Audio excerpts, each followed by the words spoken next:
Hello, sir. Hi. I have a two-part question, Molly Hennessy Fisk with the LA Times. The first part is the prosecution raised this question about whether the outcome would be different if the races of the defendant and the victim were different.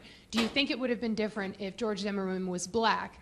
And the other part of my question is, does he fear for his safety? Have precautions been made surrounding his security? Well, I think that the things would have been different if George Zimmerman was black for this reason. He never would have been charged with a crime. It seems as though what happened was an event that was being looked into by Sanford Police Department, and quite honestly, as we now know, looked into quite well. I have taken advantage of police departments who have not done a good investigation of crimes because that's what I do for a living. When I looked at the Sanford Police Department investigation, they had done quite a good job, and you can compare what they did across the country to see who does good or bad jobs with their investigation, but they were doing quite a lot.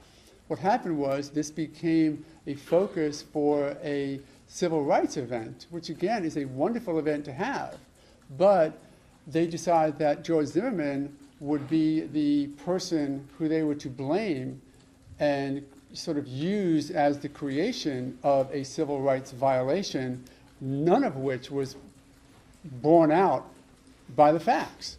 The facts that night was not borne out that he acted in a racial way. His history is a non-racist, and you know all the anecdotes about the mentees and the children living in his home when he was young and the Sherman Ware incident. So if only those who decide to condemn Mr. Zimmerman as quickly and as viciously as they did would have taken just a little bit of time to find out who it was that they were condemning, it would never have happened. And it certainly wouldn't have happened if he was black, because those people who decided that they were going to make him the scapegoat would not have.